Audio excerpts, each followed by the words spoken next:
right? And go in and fix the causes in your business. Go and fix those. And that takes care of any symptom. And that's how you should operate your business. Every single piece of it should be done this way. You take one thing and improve it 5%, all of it. Fix it 5% before you move to something else. And then go to the next one and look at it from every angle and improve it 5%. That's it. That's all you got to do. That's wisdom right there. That's wisdom right there. From Sarah Systems and Billy Go, this is No BS with Billy Stevens and Landon Brewer, the unfiltered, straight-shooting podcast that dives deep into the heart of home service trades to uncover the truth about running your business. You're entering the No BS zone with Billy and Landon. Welcome, everybody, to another episode of No BS with Landon and Billy. And it's only Landon and Billy when I actually get to open it. Otherwise, it's Billy and Landon. Please welcome my co-host that I've allowed to join us today for another show, just because I feel sorry for him. Mr. Billy Stevens. Hey, everybody. Thanks for letting me on here today, Landon. I really appreciate it. I tell you what, it's just an honor to be in your presence. I tell you, I'm just so glad to be here.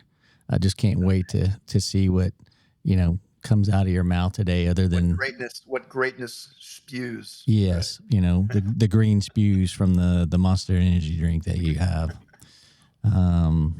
Yeah, there you go. I appreciate it again. You let me open the show today because there's a topic, or kind of maybe a broader topic that is near and dear to me that I want to talk about. And one, it's really kind of overall how we'll call it how you look at what is your vision for your business? Not just where you want to take your business, but how do you look at your business? Like, what perspective do you have on business? Because I think, at the end of the day, that's ultimately what's going to determine the success of it, right? It's not going to be determined by most of your team members unless they have an equity stake in the business, right? They're going to play a part, but at the end of the day, how high you soar, how low you fall, where you end up, what you monetize it for, how much money you're making, how much you're growing, all of those things, how many customers you're serving, how well you serve the customer. It all depends on your perspective. And we had one of our board calls today, and a friend of mine, Aaron, was on it, and he brought up this topic, and it just kind of set me down this path. But it made me realize, he started talking about a specific challenge he was having, and he related it to one specific sale, and somebody else had a similar issue. And as he's describing it, the first thing he says is it was a 2-year-old system that had failed and needed to have a compressor replaced, and that the installing contractor didn't have it under warranty. So I said, was it new construction type of deal? And he said, yeah, it was a new construction deal.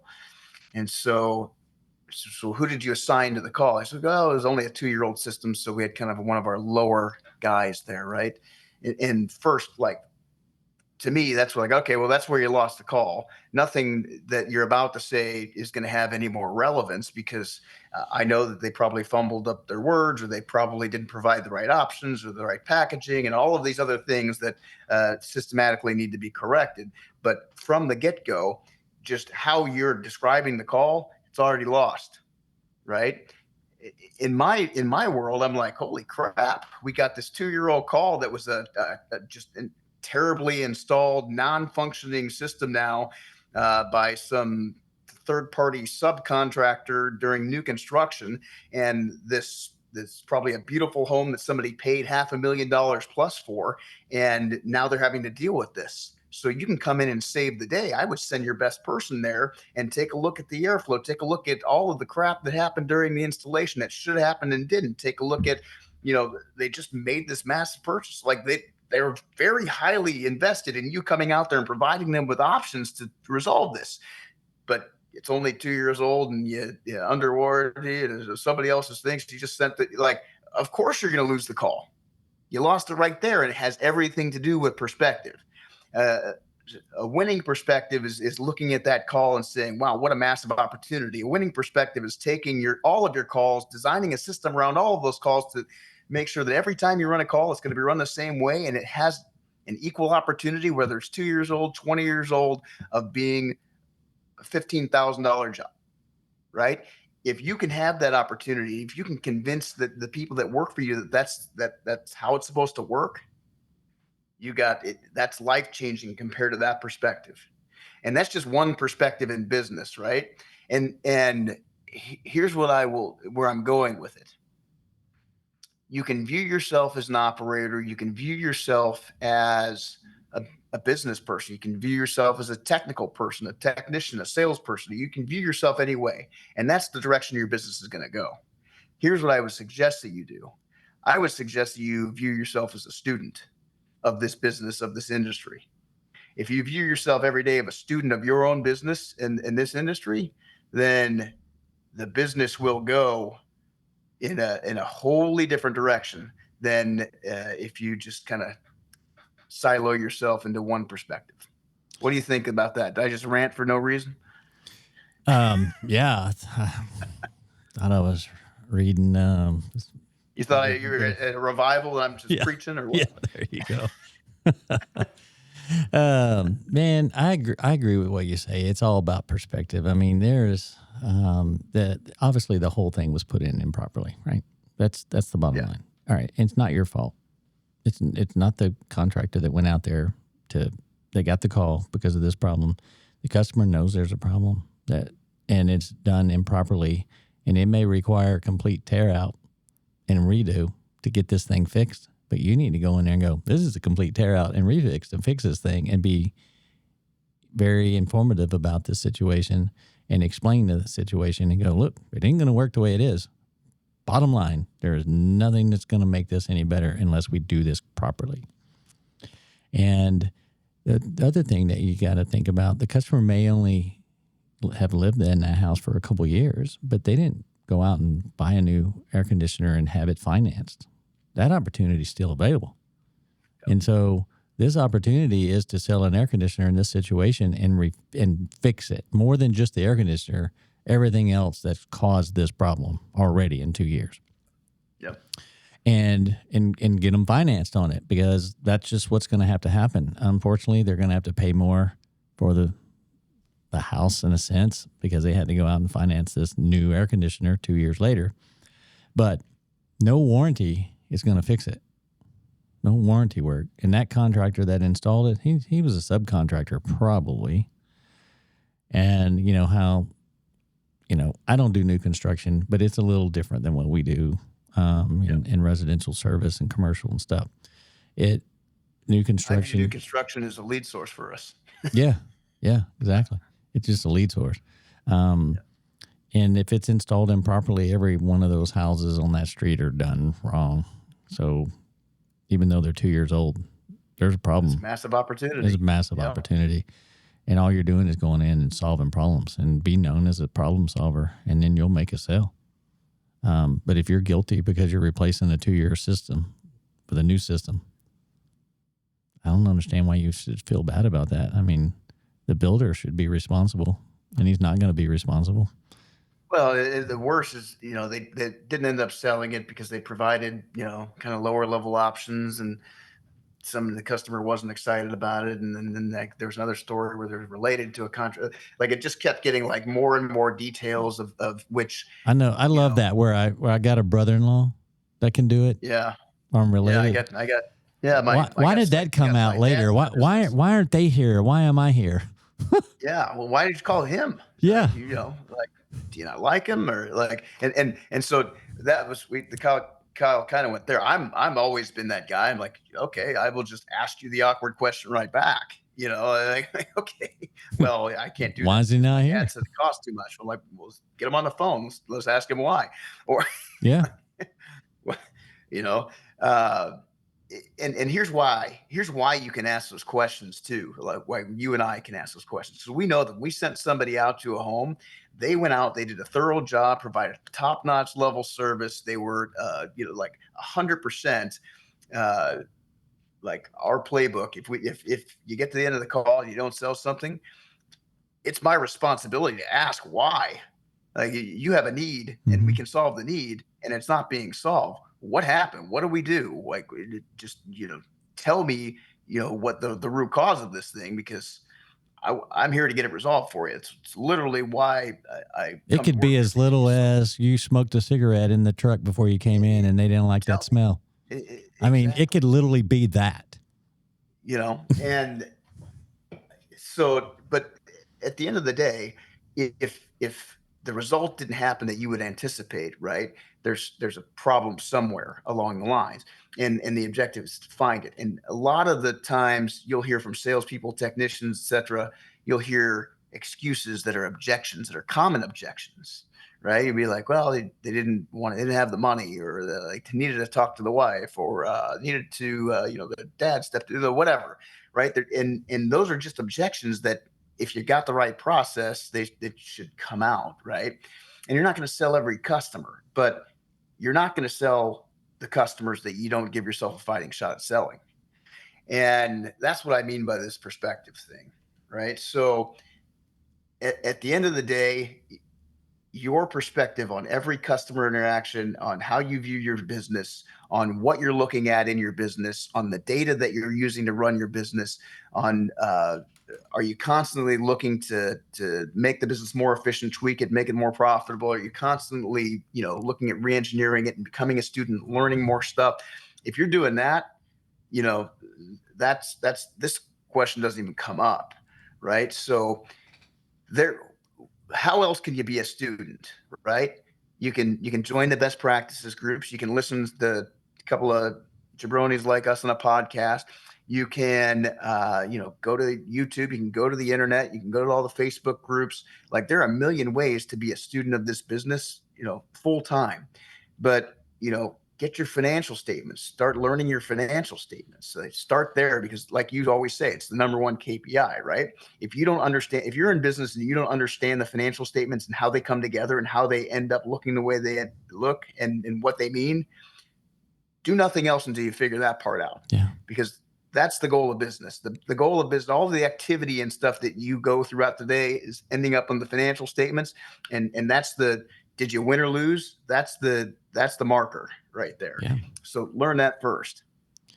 Yeah. If above anything else you could do, that's what you have to do. And what are you drinking now? You just got through with the Monster. What's that? Gosh, whatever, I guess. 0-calorie Sprite. So Coca-Cola Company, if you're like, if you're looking for other spokespeople.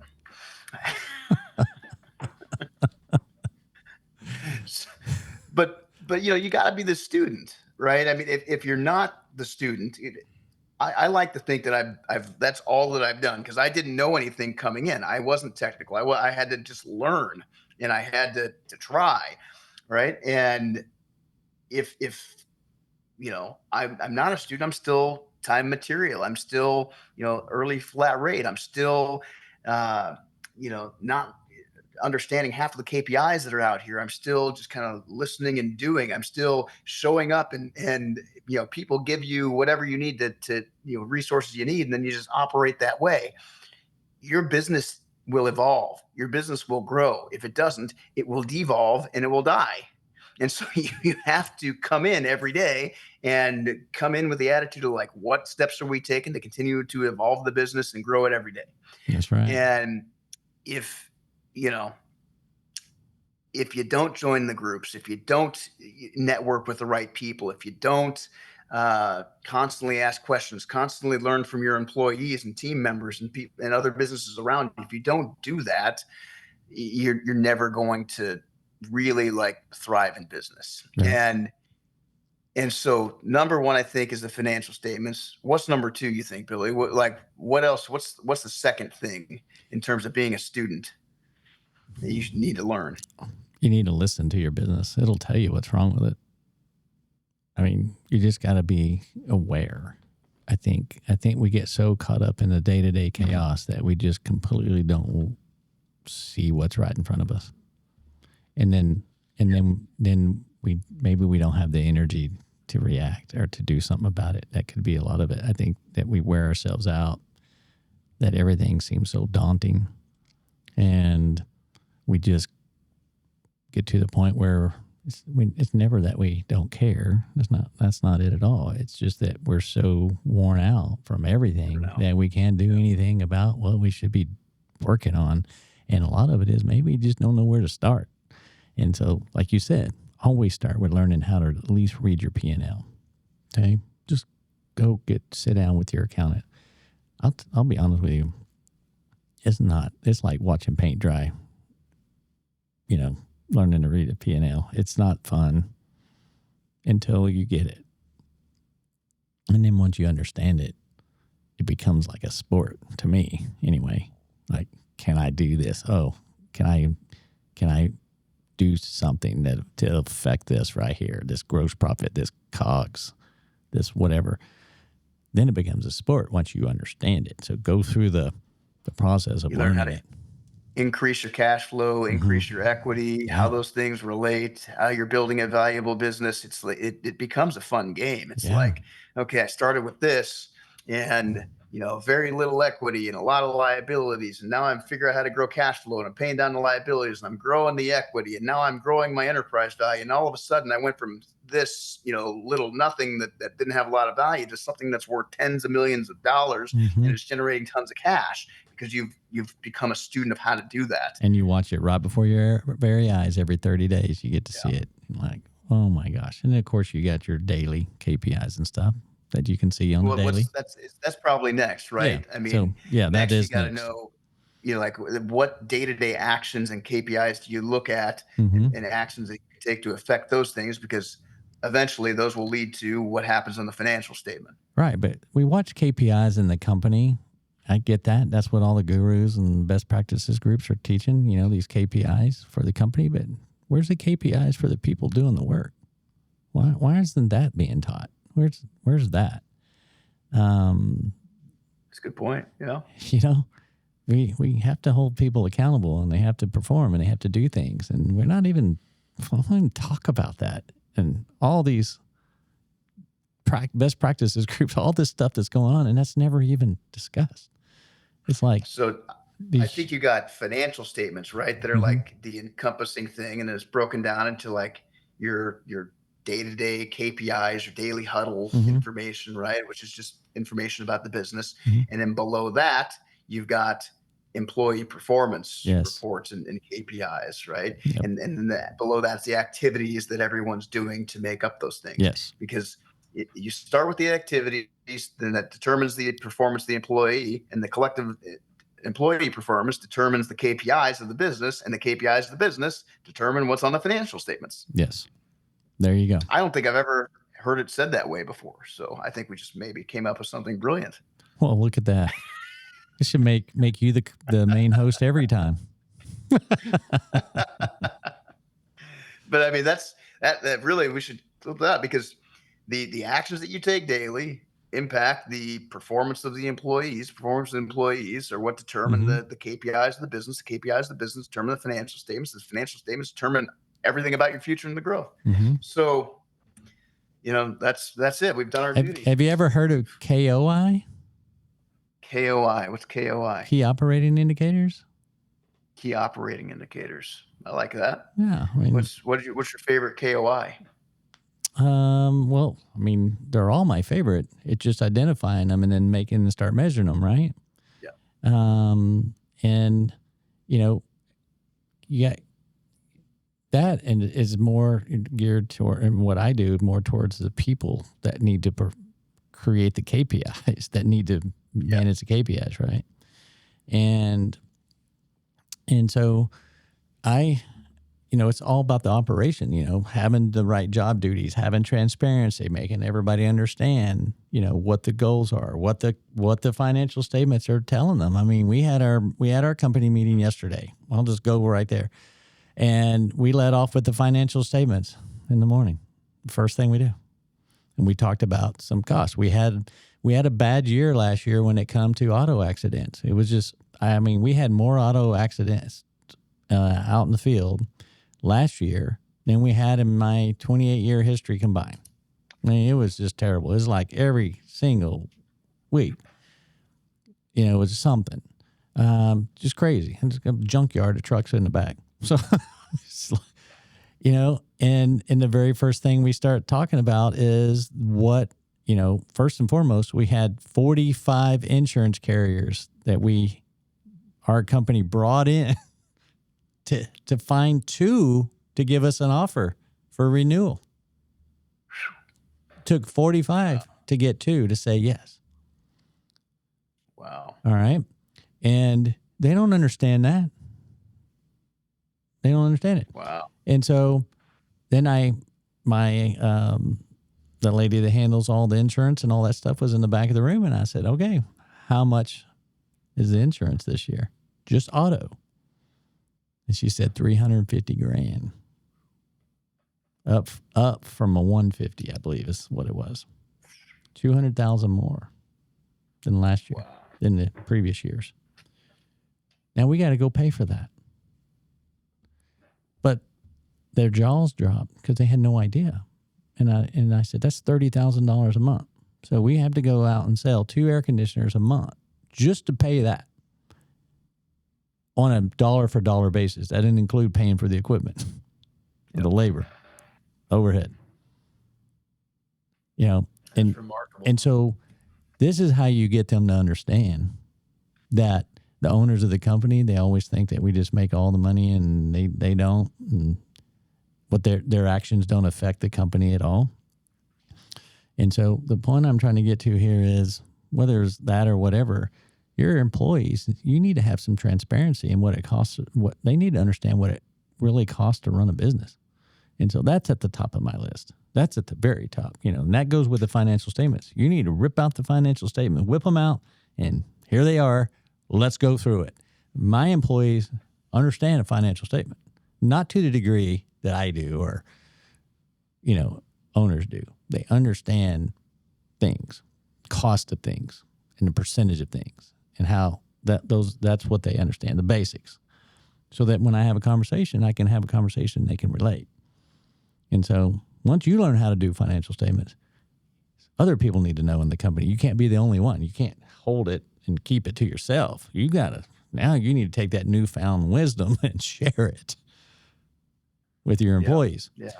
What blows me away is you have these companies, and I see this every week. Number one, the owner doesn't understand financial statements. So that's a red flag. But if the owner doesn't understand, and you have managers and you give them bonuses based off of performance, profits, whatever it is, how are they going to perform at peak performance if they don't understand how things are being affected? They need to understand how to read a financial statement too. And that should be what you're training them the day they start. If they don't already know, that's what you should be training them. And so no matter what you do, in my opinion, you always start at the financial statements and then you trickle down from there. Well, it's just data, right? I mean, at the end of the day, these businesses are the decisions that you make in the business have to be data-driven decisions, right? And whether that's the data coming out of your software that's talking about your efficiency or what your margin pricing is, or the financial statements. Like, you have to become a student of the data and really dive in and love data. And if you aren't that person, you better have a partner, somebody, a trusted confidant, somebody that is looking and analyzing your data. If you really want to make the most out of whatever size business you have today, the data will tell you everything. The decisions have to be made, and people just every day, like these. Here's unprofitable businesses or less than they should be profitable businesses. Every day I see it. They just make terrible mistakes. I've seen that mistake. I've made that mistake. I know that mistake. Why would you do that? Why would you do that? Mm-hmm. Why would you do that? And it's because they're making it based off of instinct or based off of, some personal relationship or based off of a gut feeling. And sometimes that's right, but most of the time it's wrong. And most of the time, your top performing tech may not be who you think it is right now. Maybe historically this person's the top performing tech, but maybe this person should get the call. Like, the data has to make those decisions because the human mind is not. That's right. It comes back to data, right? Always. Always comes back to data.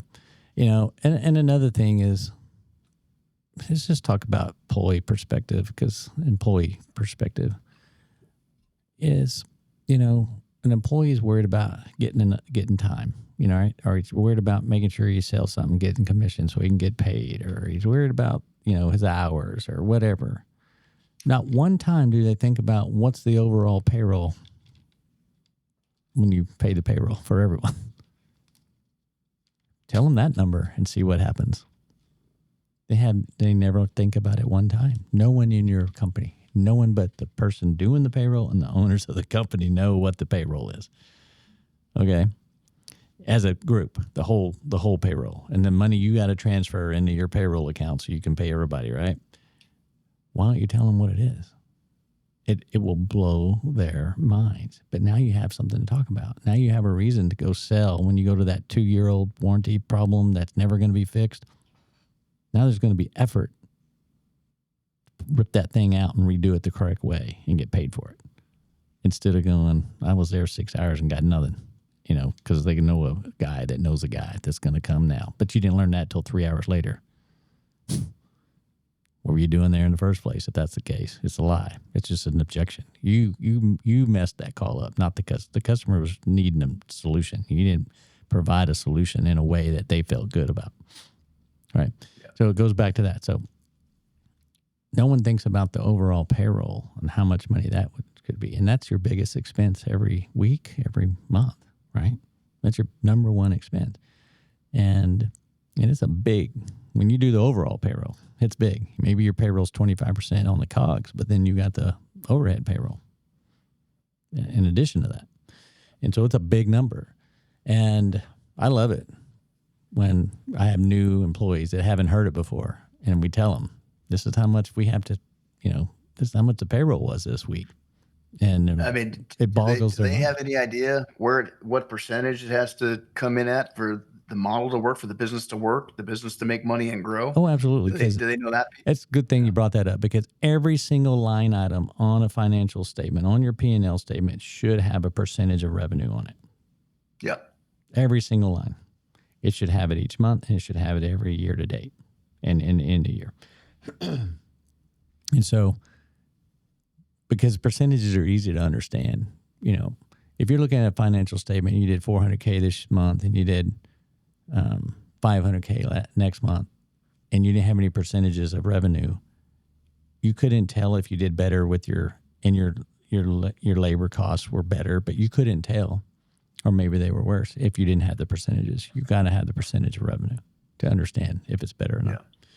Yeah. You just can't do it by looking at the numbers. And so it's very important that that's included.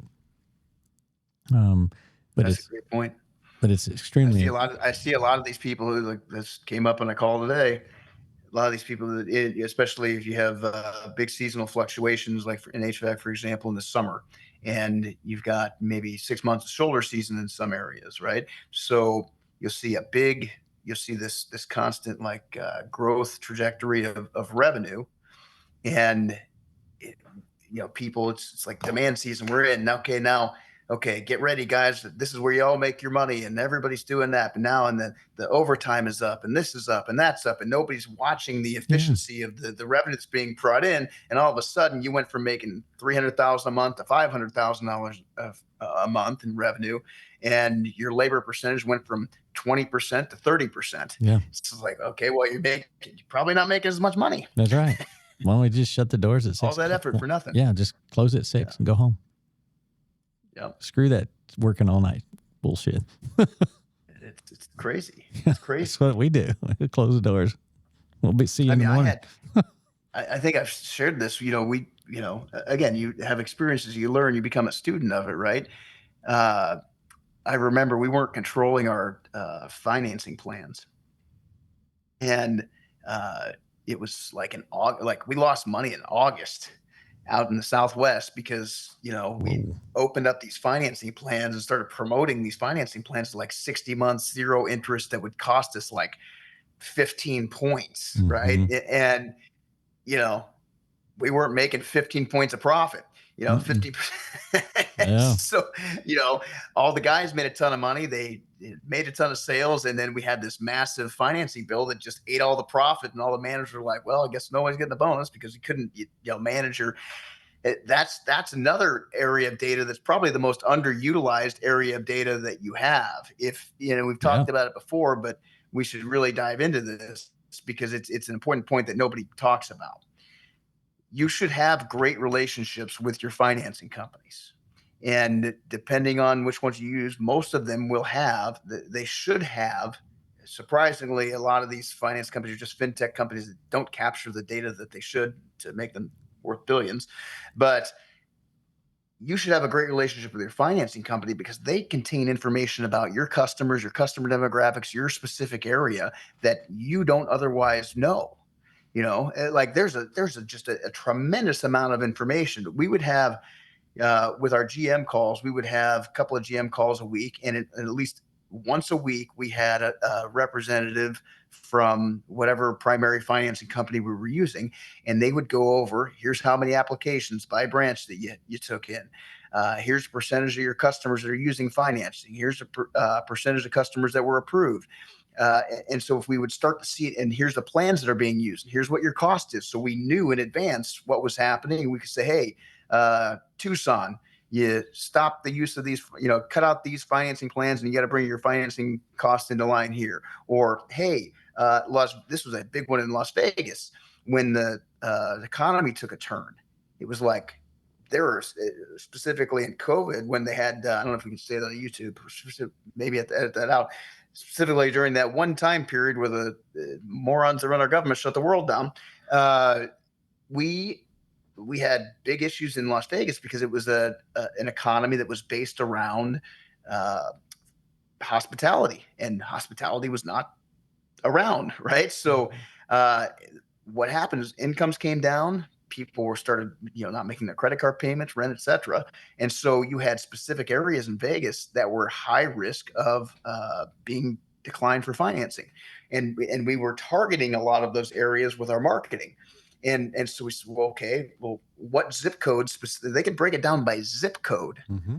What areas have what credit scores, how many declines you're getting. And so you can now reallocate the money that you were doing it based on feel. This area is always a good return. I get a lot of calls from this area. It's like, okay, well, that has a 78% decline rate on financing right now. So we're going to take those resources and allocate them over to somebody that's got a 95% acceptance rate in financing. And so we may not get the same response rate on our marketing efforts, but we go out there, we're selling something, right? I mean, this is, have you had relationships with your financing companies like that? Of course I have. I can talk to the CEO. Yeah. I mean, that's how much I've moved myself up the ladder, right? I mean, it's very important to us. I'm 100% believer that you finance as much as you can. And I also know that, you should be able to offset those costs in the pricing, which a lot of people don't do. And you can do that margin pricing. I'm sorry. It picks up the finance cost. You don't finance every job, but it picks up the cost, so it's spread around. And it makes it to where it's not a detriment to you during that busy season that you talk about, when we lose our marbles and we just throw everything out the window that we learned, every year.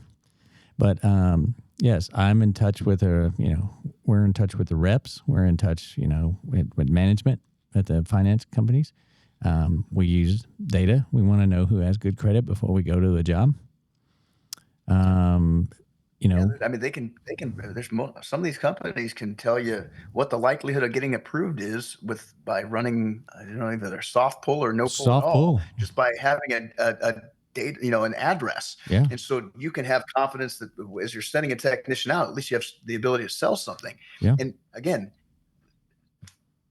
you got to become a student of the business, because I didn't know these things, 20 years ago. Mm-hmm. I don't know if they existed 20 years ago, if they collected the data 20 years ago, but I do remember not making money in August. And it was because we didn't manage the data of our finance efforts. And it made me learn all of these things. It made me develop these relationships, get the reports. And I helped the financing companies develop specific reports that I needed to grow my business. And they were more than happy to do it. That's right. And so do you think, I see it online a lot, like people are like, don't use this company, use this company. They finance more jobs than this other company. Do you believe that's so BS? They all use the same information. That's just another swag. That's just another gut feeling thing or some, specific, like, I would like to see the data behind it. I would like to see the approval rates. I have data, and the data says that's a myth. Yeah. If one guy doesn't approve it, the other guy's not going to approve it. Well, and here's some, since we're talking about this, here's some other tips for you when it comes to financing, right? So some people think it's a great idea to have like 7 or 8 financing companies, which is not bad to have, Yeah, I guess so. Volume with some, but most of them, unless you use them as a primary, or it's like a secondary, or some of these that are specifically designed for that, most of them don't want that. Most of them are like, hey, you bring me a book of business. Some of them have higher risk, some of them have lower risk, some of them have different plans. At the end of the day, this book of business, there's going to be some defaults, there's going to be some crappy people that aren't going to pay, there's going to be, and the better your book of business, the better A credit stuff that you can give me, the more that I will go down and say, that 600 credit score customer that was on the verge, I'll say yes on that one, because your portfolio is typically 740.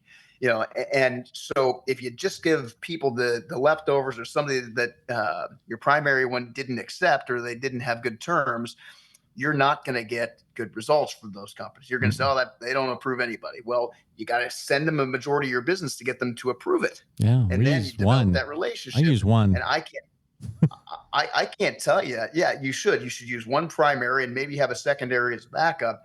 But, we use the same thing. You use one and make your, arrangement with that one company, get the data that you need, and send them all of the business. And it sounds kind of counterintuitive. It's an aggregate, but that they're looking for. It is. They're looking for an aggregate. And if you only send them and I hear this all the time, and I talk to these finance companies all the time, they're like, well, they already, like, we know this was a second look deal, that we know that they've already been declined because we see it on the system that they've already ran something else. Yeah. So, if you're giving us all your good stuff, yes, we take this. But if you give us this random one-off, risky customer, we're not going to take it. Yeah. And so you just have to keep all of these things in mind. What other tips, like specific to financing, would you throw out there for everybody? I like learn. We should have the finance companies. Speaking of finance companies out there, if you'd like to sponsor me, you can do that too. Yeah, just like Coca-Cola and the rest. There you go. I like long-term plans. I don't like the 0% plans because they're really expensive. They're very expensive. The 0%ers, they're 15, 18%. They're extremely expensive. And I also don't allow us to have a bunch of different plans. We focus in on the best plans, and it comes down to one thing: monthly payment. And so I want I want the ones that are spread out the furthest with the lowest cost to the company. Yep. And then I'll sell a payment.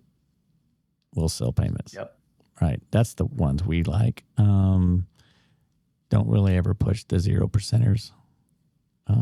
No. Now, I will say this: having some variety of it is interesting because, I'm sure you offer options to every customer, right? When you go we have 4 options, but we lead always with a small payment. I'm the guru of simplicity. Yeah. Right. So thought you'd like that one. I learned a long time ago that a confused mind is a mind that says no. And so I go. If it's not simple, if it's not easy for them to understand, if you don't have somebody managing it, it's too complicated. And my texts go, what? Say that again. Explain that again. Then I know I've complicated it. And so, I lead with, I have one finance company. One. I don't have second chance financing. I guess there's some companies that buy cheaper, or buy lower credit score. Yeah. I don't even have that. A lot of them have waterfalls and they'll have deals with another one. Yeah, yep. So we can get a waterfall. We get a waterfall with the one we use. Okay. And so I don't use a separate one. And we, like I said, we lead with lower payment and just keep it as simple as we can. And also we don't have, 10 options either. We find that I don't sell 20 SEER. I don't sell any of that stuff. I don't even try to sell it. I buy it and put it in my own house, but I don't sell it. Even on it's the rare. I don't even try to sell it. I don't even show it. We sell what we have in the warehouse, so I don't have to waste any time getting it. We decide, okay, this is what we're going to sell this year. And we literally do that. We decide what we're going to sell this year, and that's what we go sell. Make it simple. And you also, not only do you limit the financing plans and have your one primary provider, you probably also limit the SKUs that you have and the types of air conditioners you sell in the packages, right? Definitely. That's a big mistake I see. Again, maybe not a mistake, maybe a different strategy, but I've always viewed it as a mistake because when you have so many options and you can sell everything from the basic confusion again, now 13, 14 SEER to this 20 SEER inverted, you stick with a bread and butter thing because there's just more opportunity to screw up your margin. Yep. Absolutely. More discounting opportunity, more selling the wrong packages, installing it's just, keep it as simple as possible. If the customer absolutely is dead set on the 20s here, I'll give them a price for it, but that's not what I'm going to show them. Yeah. Until they ask for it. We're just going to keep it right down there. That medium Coke is what I say. If you ever done the math on the McDonald's, any of the fast food places, you got so many ounces in a small, so many ounces in a medium, and then so many ounces in a large. And the math says that there's less soda in the medium per price than the other two. And so most people pick what's in the middle. Oh, just give me the medium. I don't want to be that guy that ends up on a show that I drink too many big gulps. So we go with the medium. You don't want to be the one to get the small. And so they lead them to the medium Coke. And that's what we do. We take them to the medium Coke because there's more profit in the medium Coke. Well, that's, in what McDonald's did, is they took, the whole supersize or, can I, you want to supersize or extra large for, only pennies more. And most people don't do it. Most people say, no, I'll stick with the large. And the large is basically a medium. Yeah. Right. So they feel like they're getting the extra value. They just call it the large and instead of the supersize. Yep, exactly. So just to feel like they're getting more value. That's right. And so it's just the same thing we do. We just learn from other industries. What works? Okay, that works. Let's just do that. I'm not going to give you 9 options. I'm not going to do that stuff. That just confuses people. Just make it simple. That's just make it simple. But I mean, look at just that one area of the business that we've been talking about probably for 20 minutes is the financing, right? Mm-hmm. How much data there is, how much, it can impact your business. And that's just one area of data. And that's just one data set. We're not even talking the major KPIs, operational KPIs, financial statements. That's just one area of business that can make significant enhancement to your sales and profitability. They can tell you what systems sell. They can tell you what programs sell. They can tell you what they can tell you all of the information that is very valuable to you if you're a student. If your service area is buying a 14-year system, why are you showing them a 16? If your zip code that you're marketing to has got 78% of chance of being declined, why are you marketing to that zip code? Yeah. It's like, know what you're doing. Right? That's right. Get the heck out of there.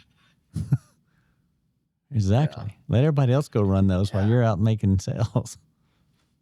Yeah. That's it. And like you said, it's one little sliver of your company that you can make a massive amount of gain through efficiency and knowledge and data, right? Just that one service, just the one finance thing. There's so many things you could do with that. And hopefully y'all look at your finance company from another point of view now. Yeah. I don't think most people, and I think they're like me. Most people never gave them a second thought, right? Most people didn't, they're just like, well, who do you use? Who do you use? Who should I use? Who's the best? And they just kind of do it and they don't think about it. And they're like, oh, here's all the programs. Okay, great. And then they don't manage it. And it's just, again, when gurus tell you to do something, you shouldn't just listen to. You should understand, like, okay, why do they recommend this? What is it going to do? How does it impact the business? What is the data behind it? Like, you have to, again, be a student. Don't just accept things for what they are. You want to treat the symptom or the cause, right? Yeah. You got to decide. Do you want to be like everyone else and treat the symptom? That's what the gurus are teaching you. Treat the symptom. Yeah. Or do you want to treat the cause? Right? And go in and fix the causes in your business. Go and fix those. And that takes care of any symptom. And that's how you should operate your business. Every single piece of it should be done this way. You take one thing and improve it 5%, all of it. Fix it 5% before you move to something else. And then go to the next one and look at it from every angle and improve it 5%. That's it. That's all you got to do. That's wisdom right there. That's wisdom right there. Yeah. If everybody's listening, when they go to like and subscribe to the YouTube channel, if you leave comments or you send a comment on Facebook or wherever you're maybe reaching out, if there's any data, there's keep in mind, there's no, like I tell Billy all the time, there's no stupid questions, only stupid people asking questions. I'm not asking another question tonight. If there's any data or any, anything about the financial statement or anything that you would like to know or get more information on or want to see us do another deep dive into, like we just randomly did with the financing thing, I love it. I'm a student of it. If there's anything you would like to contribute to the show and provide that information, like just throw it out there, because part of really the reason why I do this is that people can take information away from this, bits and pieces, go back, research it, apply it, get an idea, look into it, maybe implement it into their business. That's why we do this show. Mm-hmm. At least that's why I do this show. You got to plug Sarah, because Sarah's the sponsor of the show. But why I do it, I'm doing all these things with Sarah, so that's why I'm plugging it. I mean, it's like I do this every day. People haven't really thought about who in their right mind goes out, starts a business, and the whole purpose of that business is to just figure stuff out, and then share it, and then you let software do the work and not do all the work. That's really why I'm here. Okay, maybe it was an idiot move, but makes sense. It's giving you something to do. Hey, gives me something to do. Gives something to do. I mean, it's kind of amazing. I look back, we got this whole podcast thing now, and it just how it kind of emanated, and it came from an idea, it came from all of this. Mm-hmm. Like now we're getting a lot of traction, and it was just like some random idea in a phone call one day. It's pretty amazing to think about. It's just like your business and just where the ideas come from. So if you have an idea, if you want to know, or you want to take a deeper dive, post it in the comments, send us an email, send us whatever, because I'd love to dive, more deeply into some of that stuff. I think financial statements is a good place for us to, I had Corey Hickman and a couple other people, hey, we should dive into some of that. Let's dive into them. I mean, we could go on forever on just little topics like this. And just keep it interesting. Keep it interesting. Really. We can't get too boring. No, it can't get boring. I think we keep it. We banter enough to keep it interesting. But we took something as boring as finance, something no one has thought about today, other than they got declined or they got approved. That's the only thing you think about it. We got declined. Dang it. Oh, we got approved. Yes. That's all you think about it. And that's what we're trying to say here in this show. Let's look at that. Let's look at how we can make that a tool to really improve our business. All this information that's available, let's use it, and then let's construct our business around these tools and these ideas, and make this finance thing a profit center for your company, because you created efficient processes just in this finance section of your business. So small part of your business, very small part of your business. Just fix it 5%, and look what happens. A lot. Another one besides financing is that people don't think about, or they even have a bad rap, is warranty, right?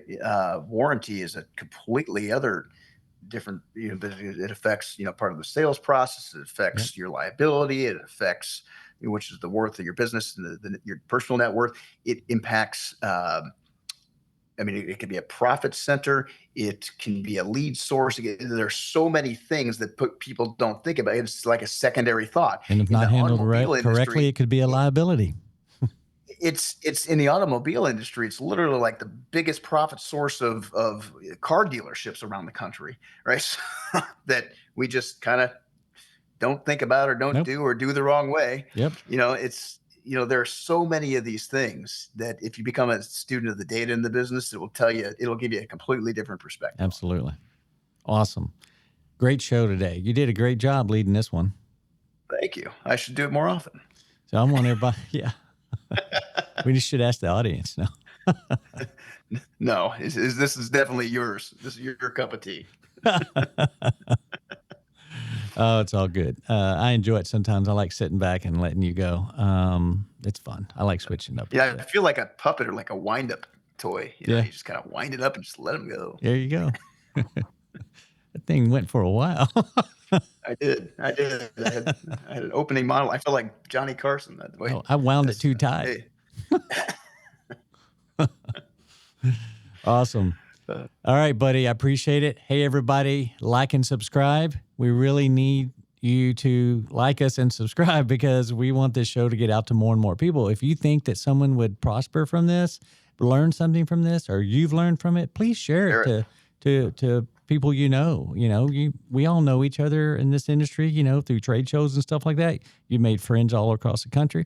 Let's let these people know about our show so we can continue to grow it and show more people. That's right. I know between Billy and I, we probably got like 4,000 industry friends on Facebook. Mm-hmm. I'm going to start looking to see who is not subscribed. Yeah. Unfriending you people. No, coming after them. Appreciate it, everyone. Thank you. See you next time. No BS with Billy and Landon is produced and delivered to you by Sarah Systems. At Sarah Systems, we've created a better way to run your home service business and unlock unprecedented growth. Our field service software was designed by real home service professionals to help you save steps, charge for previously unbillable time, and win more business. But the true change requires more than software. Our live coaching helps you understand and control the aspects of your business that matter most. It's about time for a new era of service, and we're leading the way. If you're ready to join the hundreds of other contractors who've been able to increase profit margins more than 50% within 6 months, visit Sarah.tech today. That's Sarah, SERA.tech today.